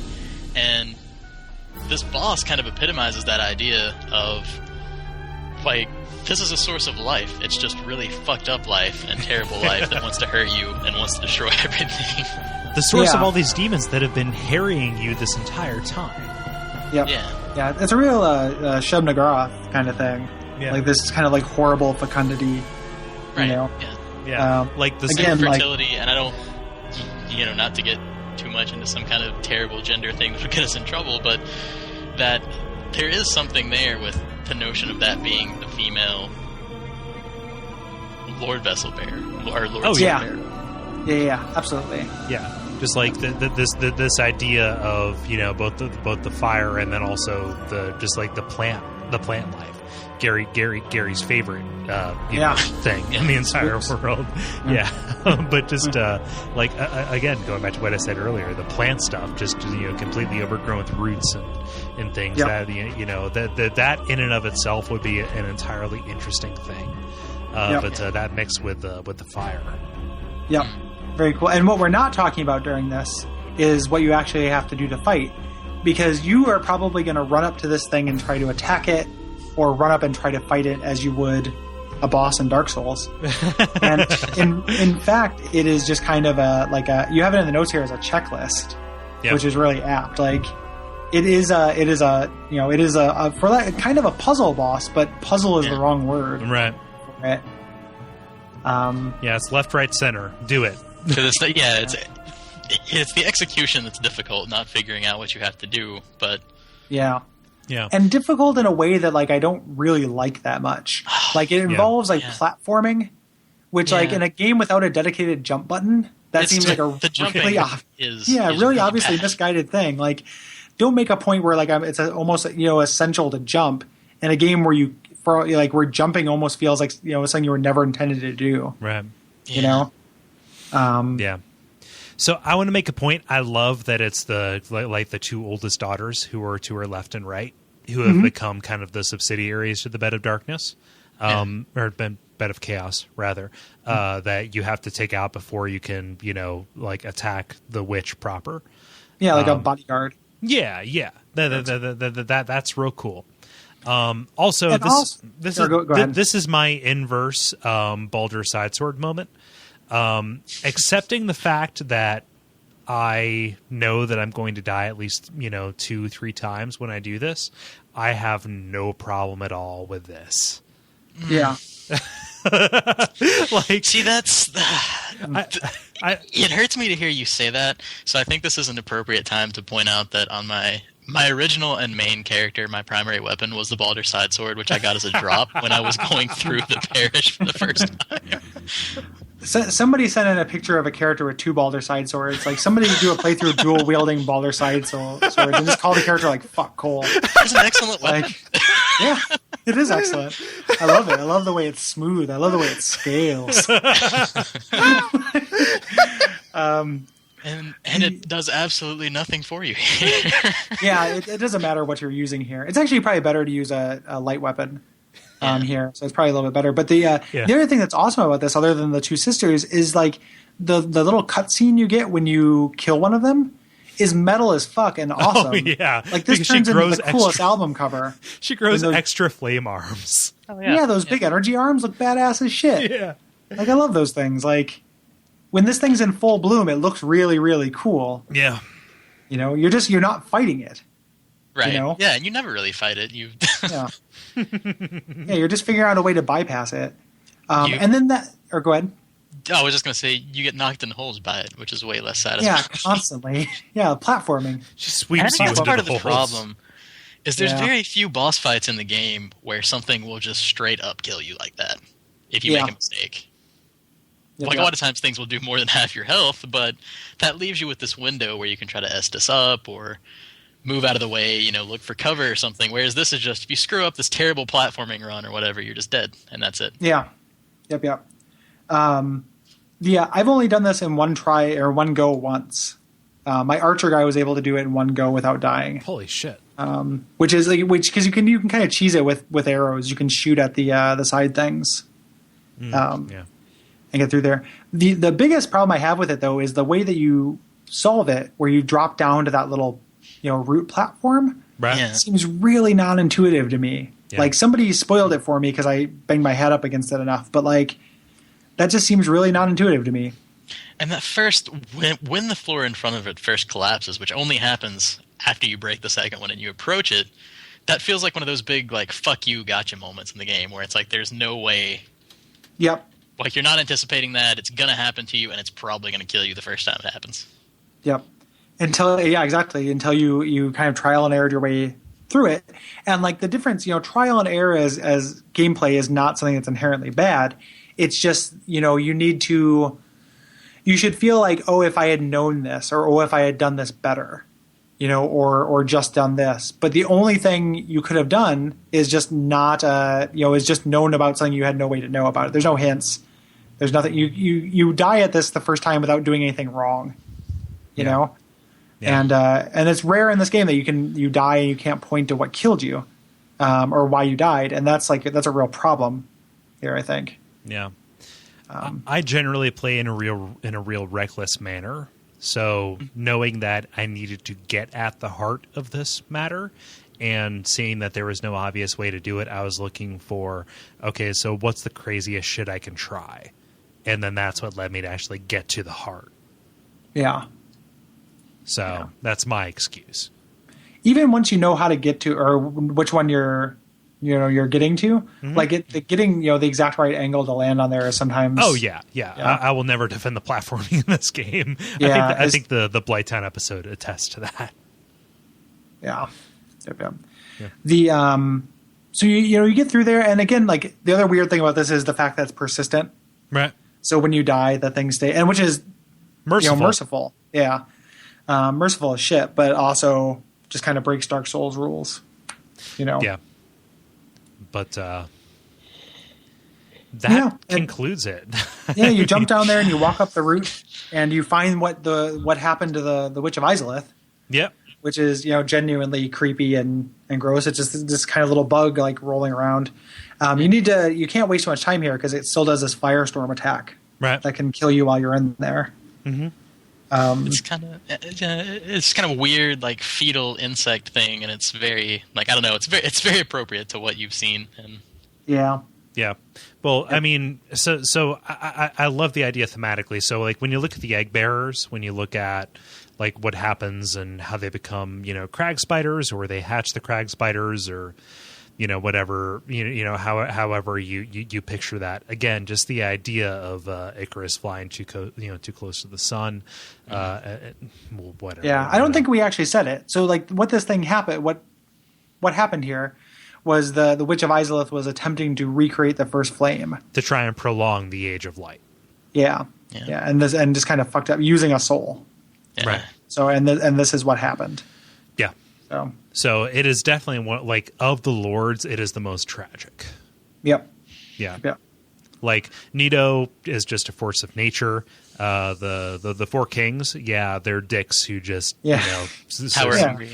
Less for power. Seath is just Seath is this weird kind of, you can kind of justify him in this knowledge at all cost kind of things, and his motivations are understandable, but he's not a good guy, right? And he's fucking insane. Mm-hmm. And I would agree with you that he was never a good guy. That was kind of a point of debate, I think. Yeah, once a cheater, always a cheater. He left.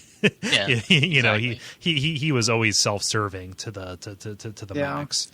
And then you go down this one path, starting with Quelaag, and through the Fair Lady into Ceaseless Discharge, all the way up to the Bed of Chaos, where it's like you're killing good people who are just fucked up, have made a terrible mistake. Yep. And if you return to Quaylana too, that's another point. If you go back to her after this boss, there's kind of some wrap up dialogue where she thanks you for killing them actually, and gives you the ultimate pyromancy spell, which is that giant version of Fire Tempest.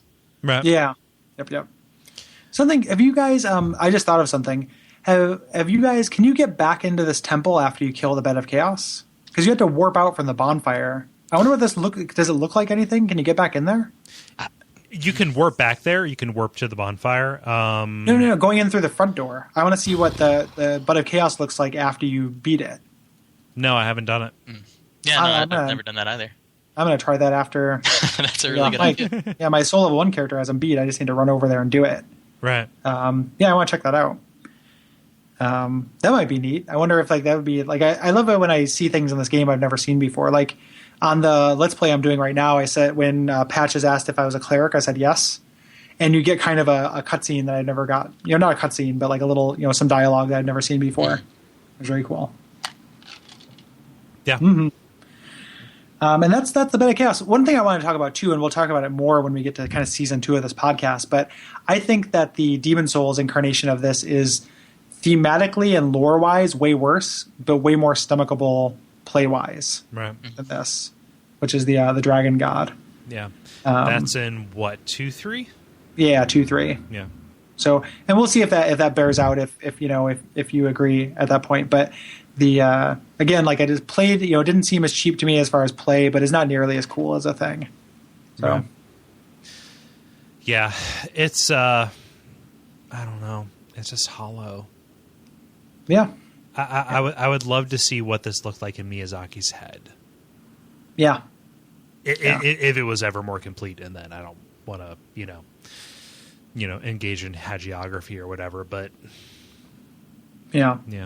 And the stuff that I like about it is enough to where, like I said it before, like Dark Souls is a good enough game to where even my least favorite area, there's stuff to like about it. Yeah. But like when you make that shift from like bad to disappointment, this is a disappointment, is what it feels like to me.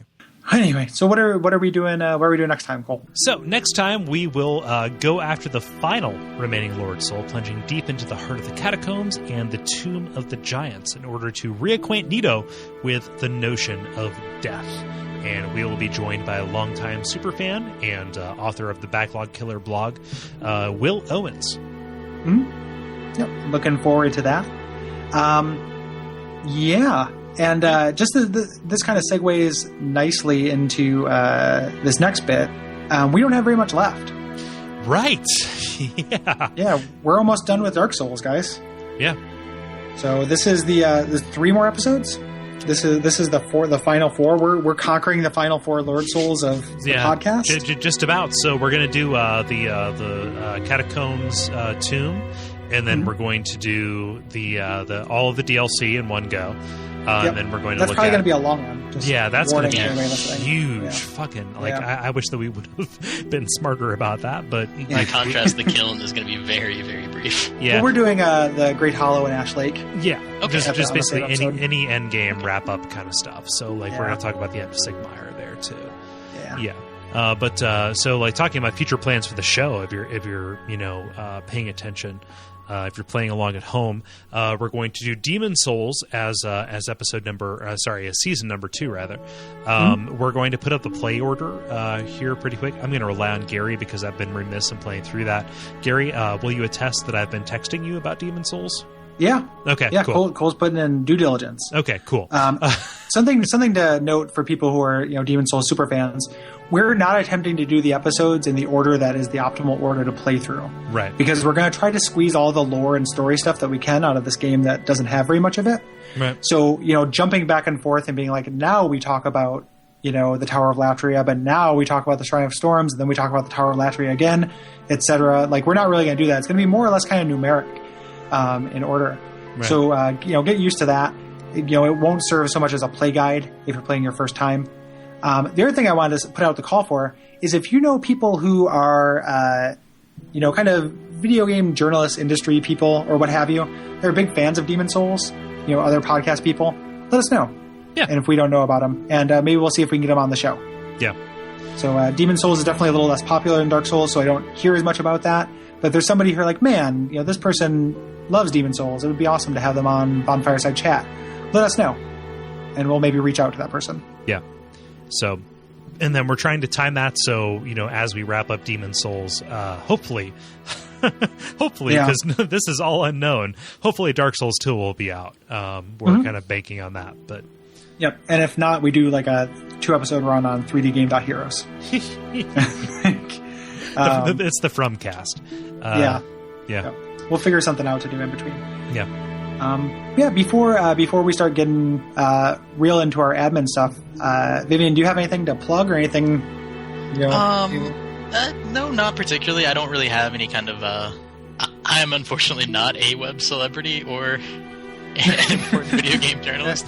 I post on the Something Awful forums as Zombies Downfall. If anybody from the Dark Souls thread or some of the other threads in games and stuff has seen me around there, I'm kind of vaguely prolific, not to the level of EC, who is kind of a maniac, but and other than that, not really. I've kind of been considering putting together a book of critical essays about games, so if I do that, I will keep in touch with you guys. And yeah. No, I would consume the shit out of that. Yeah. Me and Vivienne will chat on Facebook from time to time, and it's always enlightening. We said this, from the first time that you commented on Watch Out for Fireballs, but out of people who contributed or people who you're one of the better writers or thinkers about games that I've met. So yeah, I would be real interested in that. Great work. So it is a pleasure to be here, and it's great to have an opportunity. Yeah, absolutely. Mm-hmm. How do we want to wrap this up? We have some kind of remaining business here. This is the last episode of Bonfireside Chat that will go out before the Kickstarter ends, I believe. If you are a fan of our other show, which is Watch Out for Fireballs, we're doing a Kickstarter to do a live show in Portland, Oregon at the Portland Retro Gaming Expo this coming October. We have been successfully funded However, we are shooting for stretch goals, and we're going to be revealing extra stretch goals here soon. But we cannot thank anybody who's donated. We cannot thank you enough for that, and we are really excited about this as a project and what it represents for the possibilities of cool stuff we can do in the future, right? Yeah. And let's say you listen to Bonfireside Chat, but you don't listen to Watch Out for Fireballs. One of the stretch goals is to do a few episodes of like a modern game show that's the same kind of style. So let's say you don't really like old games. We like new games as well. So I think the next stretch goal at the time of recording that we haven't met is to do kind of like some pilot episodes of a show that kind of gives this kind of treatment. Not quite as in depth as this Dark Souls one, but the Watch Out for Fireballs treatment to some newer games. So if that's interesting to you because you don't really dig the old stuff, that might be of interest. And also if you just want to support the two of us because we'd really appreciate it. Yeah. Help us do cool stuff, and we will be immediately. And we will do cool stuff. Yes, and we will do cool stuff. I was going to say we're going to be grateful and hold you dear forever. But there's also cooler rewards and things like that. You've already heard the spiel. Yeah. And that's kind of the big thing. There's all the standard stuff like ratings and reviews on iTunes. We have a Amazon referral page that helps us out a lot financially. Listening to our other shows, is a big deal. Watch Out for Fireballs, as we mentioned. Abject Suffering is going to become a show. Like if you want to hear me and Kole dick around about bad games, that is going public. And then Kole does a show called Those Damn Ross Kids with his brother, which is very funny. And a show called The Level with some buddies of his that is kind of a modern video game roundtable audio magazine. Also very good. Yeah, and then Gary does a show with his friend Braden Cameron, which is called The Pitch, and it is the funniest goddamn thing in the entire world. I appreciate that. Pretty good stuff. Thank you. I appreciate that. It is so good. Of particular interest, they did, I would consider a 2-episode run, one of a Dark Souls restaurant chain, and also one of various swords, most of which were lifted directly from Dark Souls. Yes. And most of my sword knowledge I have from Dungeons & Dragons, to be fair. Yeah, definitely. I came into Dark Souls knowing swords. Yeah. The other thing, too, I want to throw in real quick is if you go to YouTube, my YouTube channel, Watch Out for Fireballs, I do Let's Plays. I'm currently doing, I finished up a Dark Souls playthrough. I'm starting a second one. You Gotta Have Faith, my cleric, two-hander person with the eventual goal of getting the grant. And the episode I just recorded, I haven't put it up yet, but I'm trying to sequence break and save Rhea early. Okay. And ran into some fucking bug nut glitches that happened down there. So all that stuff ended up on camera. But that comes out, the same day that this show comes out. So, yeah. Awesome. So I think that is all of the admin stuff, but there is, one kind of final thing. Well, two final things. First, listen to the final run-up of the show because we're going to be hitting some explosive stuff here. But the second thing, I think that we're all going to say in sequence in increasing levels of embarrassment. So, Gary, you go first. Praise the sunlight maggot. Praise the sunlight maggot. The guilty pay the price?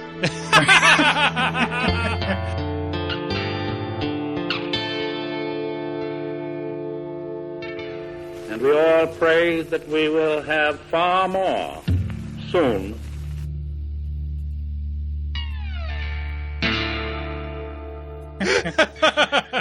I did that. I'm sorry.